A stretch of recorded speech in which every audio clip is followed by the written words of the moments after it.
Jeremias, capítulo 39, versículo 1, ao capítulo 41, versículo 18. Em janeiro do 9º ano do reinado de Zedequias, rei de Judá, Nabucodonosor, rei da Babilônia, chegou com todo o seu exército para cercar Jerusalém. 2 anos e meio depois, em 18 de julho, no 11º ano do reinado de Zedequias, foi aberta uma brecha no muro da cidade. Todos os oficiais do exército babilônio entraram e se sentaram junto ao portão do meio. Nergal-Sarezer de Sangar, Nebo-Sarzequim, um dos chefes dos oficiais, Nergal-Sarezer, conselheiro real, e todos os outros oficiais do rei da Babilônia. Zedequias, o rei de Judá, e todos os soldados fugiram quando viram que os babilônios tinham invadido a cidade. Esperaram até o anoitecer, passaram pelo portão entre os dois muros, atrás do jardim do rei, e fugiram em direção ao vale do Jordão. Contudo, os soldados babilônios os perseguiram e alcançaram o rei Zedequias nas planícies de Jericó. Eles o capturaram e o levaram a Nabucodonosor em Ribla, na terra de Amate. Ali, o rei da Babilônia sentenciou Zedequias. Obrigou Zedequias a testemunhar a matança de seus filhos e de todos os nobres de Judá. Depois arrancou seus olhos, o prendeu com correntes de bronze e o levou para a Babilônia. Os babilônios queimaram Jerusalém, incluindo o palácio real e as casas do povo, e derrubaram os muros da cidade. Nebuzaradã, capitão da guarda, deportou para a Babilônia o restante do povo que havia ficado na cidade, os desertores que tinham passado para seu lado e todos os outros sobreviventes. Permitiu, no entanto, que alguns dos mais pobres ficassem na terra de Judá para cuidar dos vinhedos e dos campos. O rei Nabucodonosor tinha ordenado a Nebuzaradã, capitão da guarda, que encontrasse Jeremias. Cuide que ele não seja ferido, disse. Tome conta dele e providencie tudo o que ele pedir. Então, Nebuzaradã, capitão da guarda,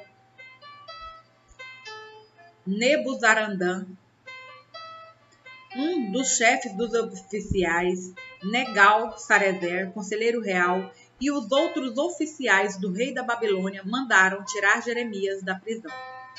Entregaram-no aos cuidados de Gedalias, filho de Aicã e neto de Safã, que o levou para sua casa. Jeremias permaneceu em Judá, no meio de seu povo. Enquanto Jeremias ainda estava na prisão, o Senhor lhe tinha dado a seguinte mensagem: diga ao etíope Ebed-Meleque: assim diz o Senhor dos Exércitos, o Deus de Israel: farei a esta cidade tudo o que prometi. Enviarei calamidade e não o bem. Você haverá ser destruída, mas eu o livrarei daqueles que você tanto teme. Porque confiou em mim, darei a você sua vida como recompensa. Eu o resgatarei e o protegerei. Eu, Senhor, falei. O Senhor deu uma mensagem a Jeremias depois que Nebuzaradã, capitão da guarda, o pôs em liberdade em Ramá. Ele havia encontrado Jeremias acorrentado entre todos os prisioneiros de Jerusalém e Judá que estavam sendo levados para o exílio na Babilônia. O capitão da guarda mandou chamar Jeremias e disse: o Senhor, seu Deus, trouxe esta calamidade sobre esta terra. O Senhor cumpriu o que tinha dito, pois esse povo pecou contra o Senhor e lhe desobedeceu. Por isso aconteceram todas essas coisas. Mas eu vou tirar suas correntes e libertá-lo. Se quiser ir comigo para a Babilônia, está bem. Providenciarei que cuidem de você. Se não quiser ir, fique aqui. Toda a terra está diante de você. Vá para onde quiser. Se resolver ficar, volte para Gedalias, filho de Aicã e neto de Safã. O rei da Babilônia o nomeou governador de Judá. Fique com o povo que ele governa, e se quiser ir para outro lugar, faça o que lhe parecer melhor. Então Nebuzaradã, capitão da guarda, deu a Jeremias um pouco de alimento e dinheiro e o deixou partir.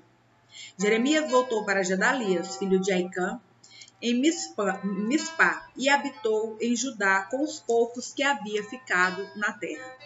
O comandante dos grupos dos soldados que estavam no interior de Judá souberam que o rei da Babilônia havia nomeado Gedalias, filho de Aicã, para governar o povo pobre que tinha ficado em Judá, isto é, os homens, as mulheres e as crianças que não haviam sido enviados para o exílio na Babilônia. Então foram ver Gedalia em Mispá. Entre eles estavam Ismael, filho de Netanias, Joanã e Jonatas, filhos de Careá, Seraías, filho de Tanumete, os filhos de Efai, o Netofatita, Javanias, filho de Maacatita, e todos os seus homens. Gedalias jurou a eles que os babilônios não tinham intenção de lhes fazer mal. Não tenham medo de servi-los. Vivam na terra e sirvam ao rei da Babilônia, e tudo lhes irá bem, ele prometeu. Quanto a mim, ficarei em Mispá e os representarei diante dos babilônios, que vierem se encontrar conosco. Estabeleçam-se nas cidades que tomaram e vivam dos frutos da terra. Colham uvas, frutas de verão e azeitonas e armazenem tudo. Quando os judeus em Moabe, Amon, Edom e outras terras vizinhas souberam que o rei da Babilônia tinha deixado um remanescente do povo em Judá e que Gedalias era o governador, começaram a voltar para Judá, dos lugares para os quais haviam fugido. Pararam em Mispá, onde se encontraram com Gedalias. Depois seguiram para os campos em Judá e tiveram uma farta colheita de uvas e frutas de verão. Algum tempo depois, Joanã, filho de Careá, e os outros comandantes dos soldados que estavam no interior foram até Gedalias, em Mispá, e lhe disseram: Você sabia que Baalis, rei de Amon, enviou Ismael, filho de Netanias, para assassiná-lo? Gedalias, porém, não acreditou neles.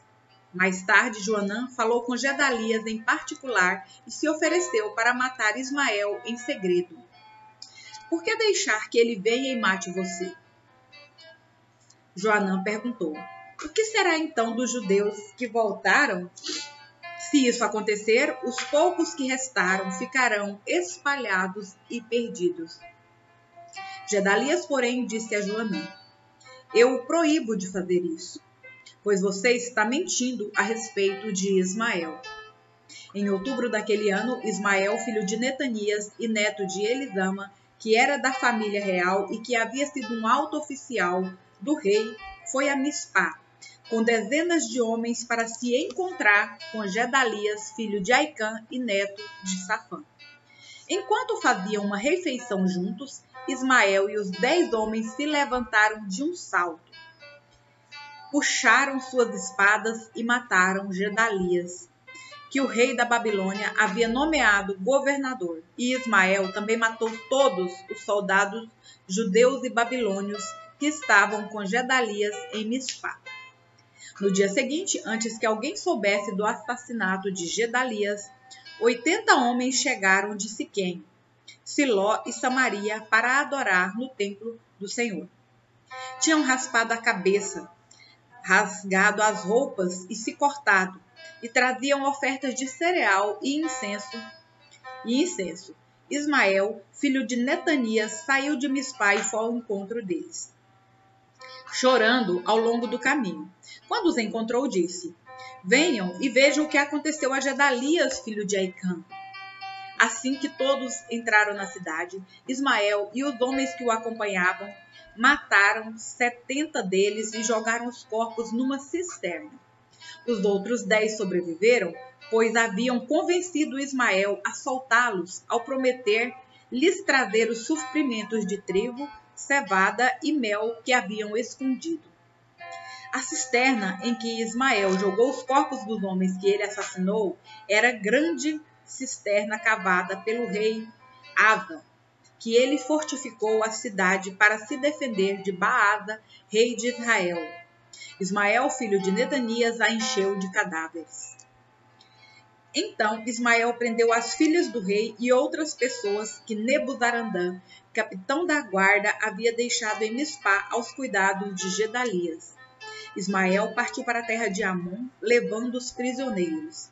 Quando Joanã, filho de Careá, e os outros ajudantes que o acompanhavam souberam dos crimes de Ismael, reuniram todos os seus soldados e partiram para lutar contra ele.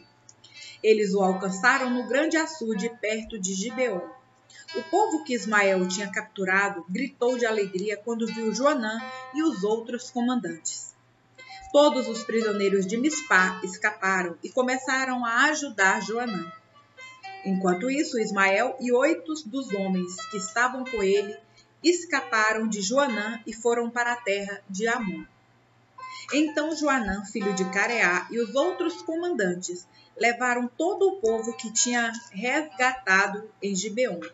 Os soldados, as mulheres, as crianças e os oficiais do palácio que Ismael havia capturado em Mispá depois de matar Gedalias. Foram todos para o povoado em Jeruti-Quimã, perto de Belém, de onde planejavam partir para o Egito. Tinham medo daquilo que os babilônios fariam quando soubessem que Ismael havia assassinado Gedalias, o governador nomeado pelo rei da Babilônia. 2 Timóteo, capítulo 1, versículos 1 ao 18. Eu, Paulo, apóstolo de Cristo Jesus, pela vontade de Deus, enviado para anunciar a vida que ele prometeu por meio de Jesus Cristo, escrevo esta carta a Timóteo, meu filho amado. Que Deus, o Pai, e Cristo Jesus, nosso Senhor, lhe deem graça, misericórdia e paz. Dou graças por vocês ao Deus que sirvo com a consciência limpa, como o serviram meus antepassados. Sempre me lembro de você em minhas orações, noite e dia. Quero muito revê-lo, pois me lembro de suas lágrimas. Nosso reencontro me encherá de alegria. Lembro-me de sua fé sincera, como era a de sua avó Lloyd e de sua mãe Eunice, e sei que em você essa mesma fé continua firme. Por isso, quero lembrá-lo de avivar a chama do dom que Deus lhe deu quando impus minhas mãos sobre você. Pois Deus não nos deu um espírito que produz temor e covardia, mas sim que nos dá poder, amor e autocontrole. Portanto, jamais se envergonhe de falar a outros sobre nosso Senhor. E também não se envergonhe de mim, que estou preso por causa dele. Com a força que Deus lhe dá, esteja pronto para sofrer comigo por causa das boas novas. Pois Deus nos salvou e nos chamou para uma vida santa, não porque merecêssemos, mas porque este era seu plano desde os tempos eternos, mostrar sua graça por meio de Cristo Jesus.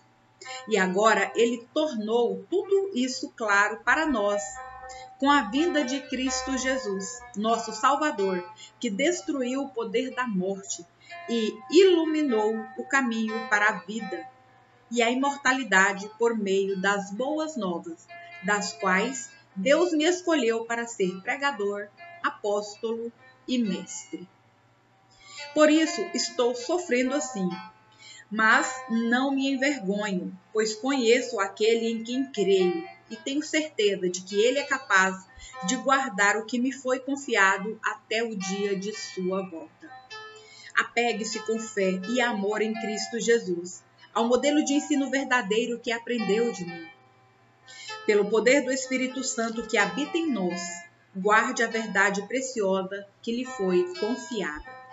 Como você sabe, todos os das províncias da Ásia me abandonaram, incluindo Fígelo e Hermógenes.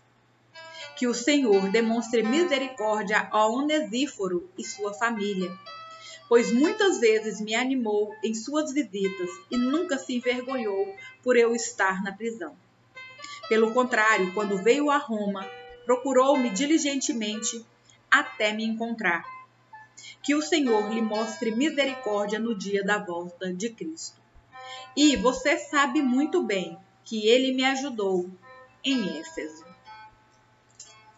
Salmos, capítulo 90, versículo 1 ao capítulo 91, versículo 16.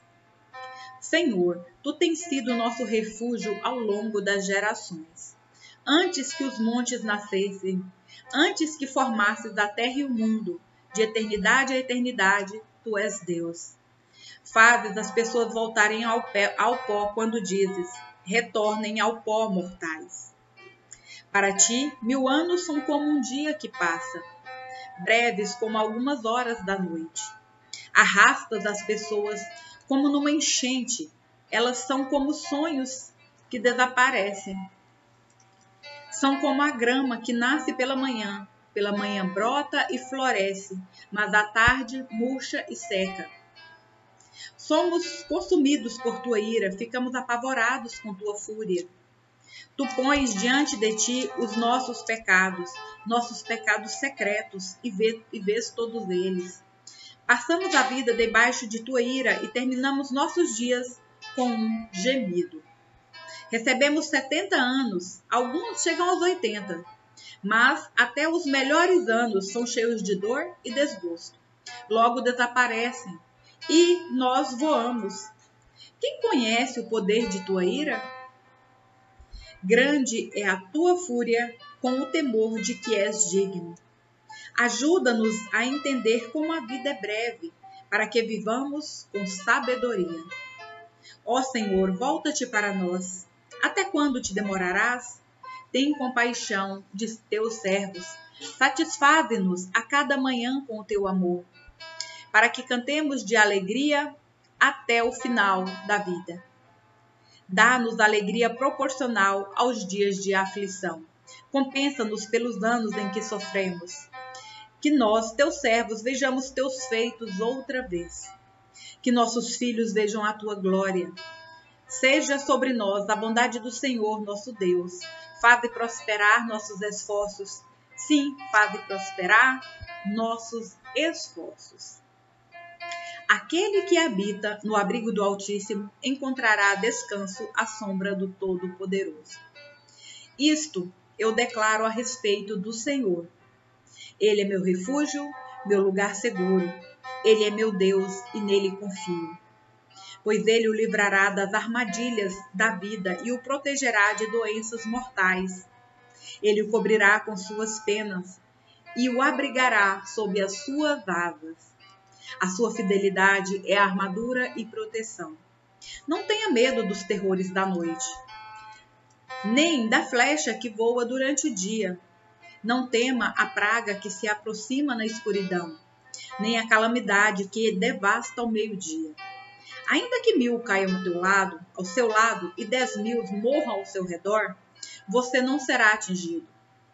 Basta abrir os olhos e verá como são castigados os perversos. Se você se refugiar no Senhor, se fizer do Altíssimo seu abrigo, nenhum mal o atingirá, nenhuma praga se aproximará de sua casa. Pois ele ordenará a seus anjos que o protejam aonde quer que você vá. Eles o sustentarão com as mãos, para que não machuque o pé em alguma pedra. Você pisará leões e cobras, esmagará leões ferozes e serpentes debaixo dos pés. O Senhor diz: livrarei aquele que me ama, protegerei o que confia em meu nome. Quando clamar por mim, eu responderei, e estarei com ele em meio às dificuldades. Eu o resgatarei e lhe darei honra. Com vida longa o recompensarei e lhe darei minha salvação. Provérbios, capítulo 26, versículos 1 ao 2. Como neve no verão e chuva na colheita, assim a honra é imprópria para o tolo. Como o pardal que alça voo e a andorinha que atravessa o céu, a maldição imerecida não pousa sobre quem ela é dirigida.